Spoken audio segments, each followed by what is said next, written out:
El Dios que no tuvo comienzo ni tendrá un final, es el Dios que hizo que comience todo lo que nosotros conocemos y aún lo que no conocemos. Él fue el creador de la tierra, los cielos y todo lo creado.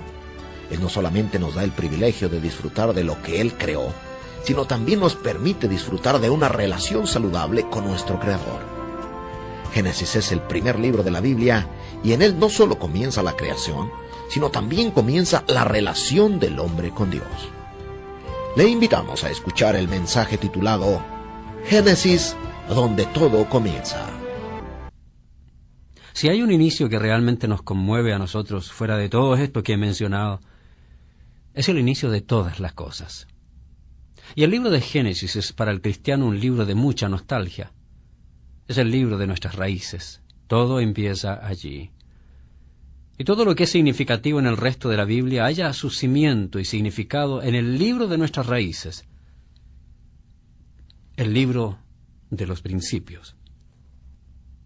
Tal vez le sorprenda enterarse de que los críticos han disparado toda clase de metralla y todas sus armas contra las 8 palabras hebreas. Bereshit bara Elohim et Yasamayim veet Yaharetz. Palabras hebreas maravillosas, porque son las que empiezan las Escrituras, y que dicen: en el principio creó Dios los cielos y la tierra. Pues bien, ¿por qué no? Ellos quieren destruir todo. Si se logra destruir eso, se puede destruir la fe. Como ve usted, ellos ven igualmente el valor de las raíces. Es el campo de batalla del mundo religioso actual. Asimismo, en su crecimiento en Cristo usted necesitará regresar a ellas, aun cuando no sea para otra cosa que confirmar su fe. Busque el primer libro en el libro de los libros, la Biblia. El primer libro es Génesis. Es como si yo le estuviera diciendo hoy: mire aquí, observe, allí es donde todo empezó. Empecemos con el significado del nombre mismo.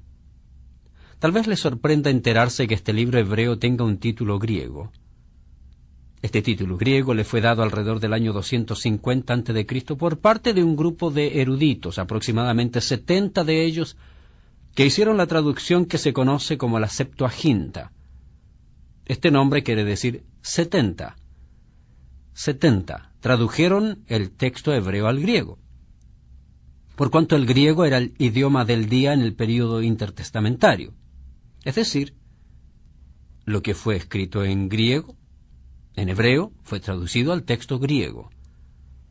Ese título está dado en griego. El origen es interesante. Escogieron un nombre derivado del verbo genao, que en el Nuevo Testamento se traduce como nacimiento o principio. Así que la palabra Génesis es en realidad un vocablo griego. Encontré interesante enterarme de que consta 2 veces en el Nuevo Testamento, una vez en Mateo, una vez en Lucas. La primera en referencia al nacimiento de Juan el Bautista, la otra en referencia al nacimiento de Jesús de Nazaret. Así que eso es lo que significa la palabra Génesis: nacimiento, origen, principio. Tiene la idea de engendrar, dar a luz o empezar. Es un título apropiado. Este Génesis se lo puede ver en todo el libro. Busque el capítulo 1, versículo 1, luego el capítulo 2, versículo 4, y lo verá. En estas y otros muchos pasajes usted verá la referencia a este es el relato, o literalmente, este fue el Génesis. Estos son los principios de los cielos y la tierra. Allí tenemos el relato de eso. En realidad acabamos de verlo en la sección anterior. Tenemos el Génesis de los cielos y la tierra. Busque ahora Génesis capítulo 1. Este es el principio de las generaciones de Adán. Es el Génesis o el principio del ser humano, sus descendientes, su familia. Ahora, capítulo 6, versículo 9. Estas son las generaciones de Noé. Allí tenemos nuevamente la misma expresión. Noé es uno de los héroes mencionados en Génesis. Y aquí vemos el principio de su genealogía, o el rastreo de sus raíces. Pase ahora al capítulo 10, versículo 1. Y descubrirá que Dios incluso sigue el rastro de los hijos de Noé. Estas son las generaciones de los hijos de Noé: Sem, Cam, Jafet. Lo mismo en capítulo 11, versículo 10. Inmediatamente después de que la destrucción de la Torre de Babel, ocurre, Dios menciona, estas son las generaciones de Sem. Se destaca a este hijo de Noé debido a que con él empieza el linaje de los judíos. Sem, por supuesto, es antepasado de Taré. Vea el capítulo 11, versículo 27. Estas son las generaciones de Taré. Taré fue el padre de Abraham, el cual a su vez fue el Génesis de los hebreos. Así que en este libro llamado Génesis tenemos también el principio de los hebreos o judíos. Avance ahora hasta el capítulo 25, versículo 12. Allí dice, estos son los descendientes de Ismael. Avance también al versículo 19. Estos son los descendientes de Isaac, hijo de Abraham. Luego, el capítulo 37, versículo 2, que es la última referencia que contiene la misma expresión. Esta es la historia de la familia de Jacob. ¿Por qué razón me he dado el trabajo de buscar en todos estos pasajes bíblicos? Porque quiero que usted note que esta frase se repite vez tras vez en el libro de Génesis. Este es el Génesis de, estos son los principios de, estas son las raíces de, estas son las generaciones de. Así es como todo empezó. Así que el libro de Génesis es el libro de comienzos. Cualquier cosa que comienza empieza aquí. El principio de la profecía, el principio del pecado, el principio del ser humano, el principio del tiempo, el principio de la materia, el principio del propósito y dirección en el plan de Dios, el principio de los judíos, el principio de la familia, el principio de la relación entre esposo y esposa, el principio de los hijos, el principio de la vida como la conocemos, el principio del juicio, el principio del Mesías, la promesa de su venida. Todo empieza en el libro de Génesis. Probablemente usted sabe que este libro es parte de los primeros 5 de la Biblia. Se le llama el Pentateuco. Este también es un término o vocablo griego. Penta quiere decir 5, por supuesto, y teuco quiere decir rollo o libro. Se trata de 5 libros. Los judíos llaman a este grupo de libros la Torá. Torá, o sea, la ley. Moisés es el escritor. Desde luego, puesto que Moisés escribió Génesis, tiene que haber recibido su revelación de Dios mismo. Así como fue Dios mismo también quien preservó la información que fue pasada de padres a hijos. En los relatos orales, Dios preservó igualmente su registro inspirado, así como por revelación divina preservó el registro que encontramos en Génesis. Permítame darle unos detalles más respecto a la relación del Génesis con los otros 4 libros del Pentateuco. Preste atención. La primera serie de asuntos que voy a mencionar se relaciona con la perspectiva humana, la segunda con la perspectiva de Dios. Desde el punto de vista humano, Génesis es el registro de la rebelión. Éxodo es el registro de la redención. Este pueblo rebelde cayó bajo esclavitud en Egipto. Dios lo redimió bajo el liderazgo de Moisés. Entonces ellos llegaron al monte Sinaí, en donde aprendieron a tener comunión con Dios, y esa comunión se describe en el libro de Levítico. Génesis es la rebelión, Éxodo su redención, Levítico es su comunión. El siguiente libro es Números, y nos muestra cómo el Señor quita una vieja generación incrédula y se levanta una nueva generación que ande con Él. Los dirige por el desierto. Es un libro de dirección, o si lo prefiere, de redirección. Rebelión, redención, comunión, dirección, y finalmente, el libro de Deuteronomio es el libro de instrucción. Deuteronomio es otro término griego, quiere decir la segunda ley. Deuteros significa otro o segundo. Nomos, ley. Dios usa a Moisés para reafirmar o volver a indicar o, digamos, repetir. Nos da 7 sermones mediante los cuales instruye a su pueblo. Así que en este libro, en estos 5 libros, tenemos rebelión, redención, comunión, dirección e instrucción. Ahora veamos desde la perspectiva divina. Vemos lo siguiente. En Génesis se hace hincapié en la soberanía de Dios. Dios soberanamente crea, pone en movimiento su plan. Dios soberanamente trae el diluvio, establece un pueblo, los judíos. Dios soberanamente preserva a su tribu selecta, su Génesis, principio de su nación. Porque en Génesis vemos principios y en Génesis vemos su soberanía. En Éxodo vemos a Dios como el omnipotente, el todopoderoso. Génesis habla de su soberanía, Éxodo habla de su poder. Levítico habla de su santidad. Él es el Dios santo, descrito en Isaías como santo, santo, santo, Jehová de los ejércitos. Toda la tierra está llena de tu gloria. Lo cual es otra manera de decir infinitamente santo es el Señor Dios Todopoderoso. En Levítico se le ve como santo, al cual se puede acercar uno por medio de la sangre, debido a que la vida de la carne está en la sangre. Recibimos también instrucción respecto a los sacrificios, ofrendas, para acercarnos a un Dios santo. En Números se recalca que Dios es justo. En Deuteronomio que Dios es fiel. Fiel para preservar a su pueblo a través de los años de rebelión, de esclavitud, al traerlos a la tierra prometida, que es el punto en donde empieza el libro de Josué. Pues bien, así es como el libro de Génesis encaja entre los 5 libros que componen el Pentateuco. Ahora examinemos su contenido. Permítame darle un bosquejo general, luego lo examinaremos en partes. Génesis 1 al 11 es la primera sección del libro, la llamamos el principio de la raza humana. Es una historia prístina, original. Empieza en la eternidad del pasado y nos lleva hasta los últimos comienzos de la obra de Dios en la vida de Abraham. Génesis 1 al 11 es un periodo al que llamamos el principio de la raza humana. Génesis 12 al 50, o sea, los últimos 38 capítulos del libro, es lo que llamamos el principio del pueblo hebreo, o pueblo escogido. Dios dirige su atención a un pueblo específico, los judíos. Al llegar al capítulo 12, es como si Dios quitara el lente más amplio y pusiera uno más concentrado. Hasta el capítulo 50 Dios trata con el pueblo judío y traza su historia como con detalles cuidadosamente seleccionados desde Abraham hasta Isaac, a Jacob y a José. Estas son 2 secciones en contraste. Mentalmente imagínese 2 columnas verticales divididas por una línea.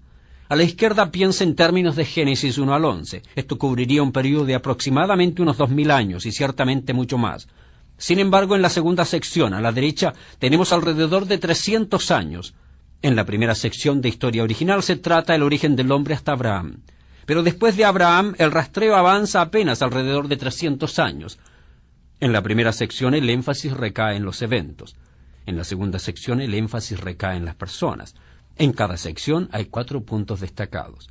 En Génesis 1 al 11, los 4 eventos principales son estos: creación, caída, diluvio y las naciones. La creación, luego la caída. El diluvio que vino como consecuencia, como juicio. Luego las naciones que surgieron después del diluvio. Pero de Génesis 12 en adelante tenemos 4 personajes principales. Tenemos a Abraham, a su hijo Isaac, luego Jacob, uno de los hijos de este, luego José, uno de los hijos de Jacob.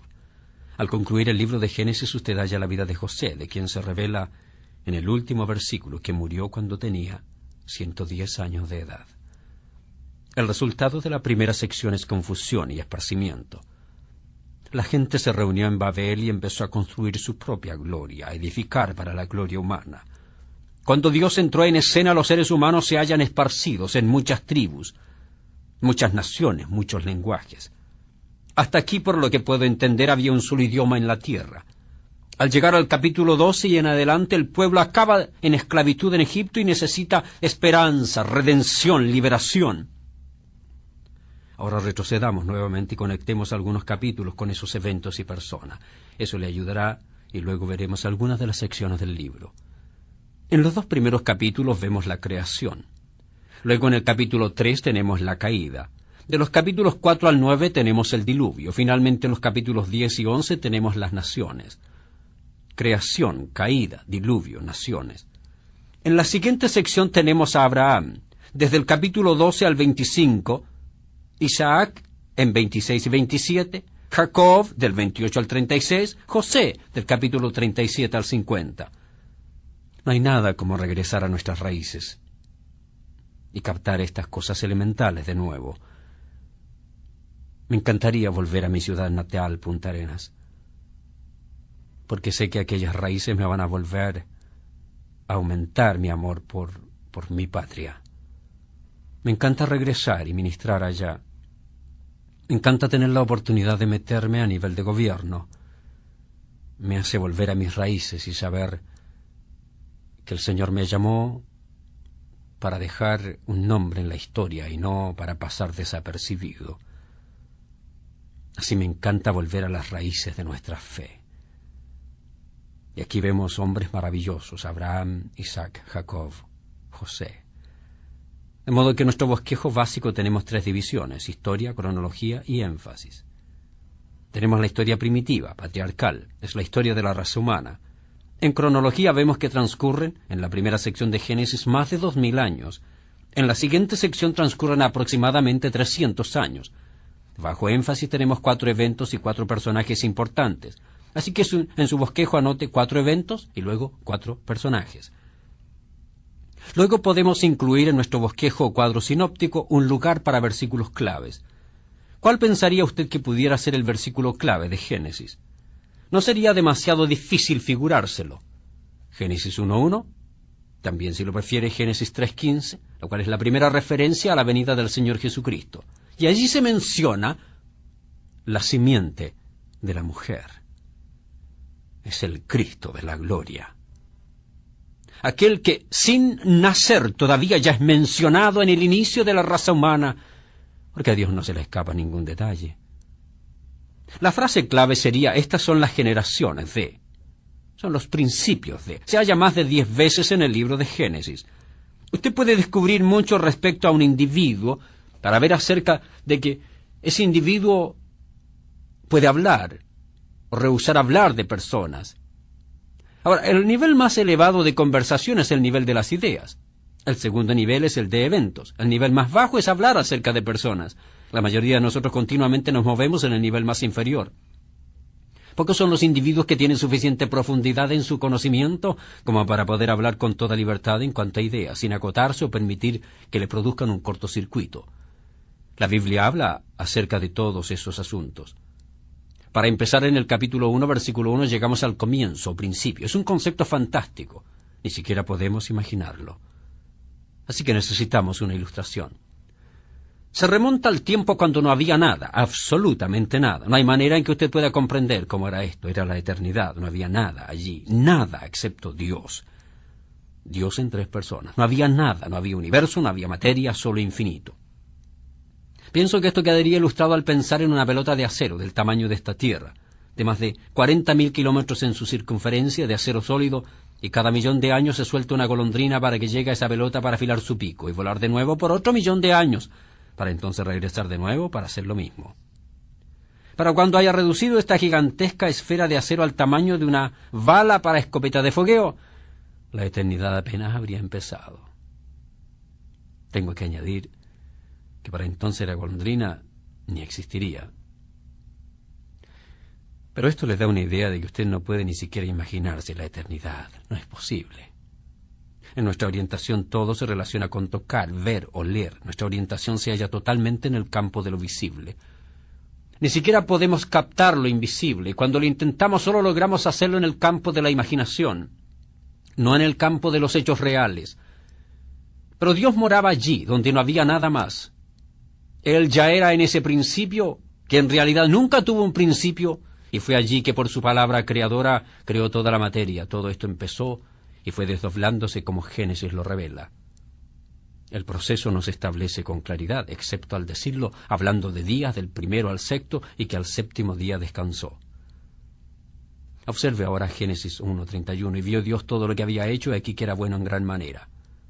Nosotros diríamos, fue súper lindo en Chile. En Ecuador se diría, fue más que chévere. Dios observó su creación y dijo, todo es excelente, fabuloso, nada queda por añadir. Allí está todo lo que quería, la vida, la luz, la materia, la tierra, el mar, la vegetación, el hombre, la mujer, todo está allí, todo es muy bueno. Captamos el impacto del capítulo 2 al ver al escritor observando en detalle la obra creadora del sexto día, el ser humano. Vemos allí al Señor proveyéndole de un lugar donde vivir. Versículo 8. Jehová Dios plantó un huerto en Edén al oriente y puso allí al hombre que había formado. Lugar exuberante, fructífero, productivo. Todo lo que el hombre pudiera querer. Dios le asignó la tarea de cuidar el huerto, comer de él, vivir de él, desde los ríos que corrían incesantemente sin nada de contaminación, y todo lo que producía la tierra. Ni siquiera tenemos concepto de las condiciones atmosféricas del terreno, la vegetación estaba fuera de nuestro alcance. La tierra era regada no por la lluvia, puesto que no hubo lluvia antes del diluvio, sino por el rocío que caía sobre la tierra. Era un paraíso perfecto. Entonces Dios hizo a la mujer, le dio compañerismo, intimidad en su vida sexual, todo esto en un estado de inocencia magnífico, y Dios le dijo, fructificad y multiplicaos, llenad la tierra. Dios nunca tuvo la intención de que Eva lo hiciera todo por sí sola. Lo que le dijo fue que ella sentaría el ejemplo, pero que habría otros. Vamos, Abraham, déjala tranquila, habrá otros. Sin embargo, toda la belleza y delicia, toda la inocencia, el éxtasis de la creación original, de repente es reducida a polvo cuando se llega al capítulo 3. Allí, por primera vez en la forma de una serpiente, el diablo entra en escena y corrompe todo. Y allí comienza algo totalmente distinto. Sí, ciertamente, el Génesis es el inicio de todo. Y espero que si usted nunca había escuchado la palabra de Dios y la escuchó hoy, nunca ha entregado su vida a Jesucristo, hoy sea el Génesis de su vida en la familia de Dios. Hágalo. En el nombre de Cristo, usted será salvo.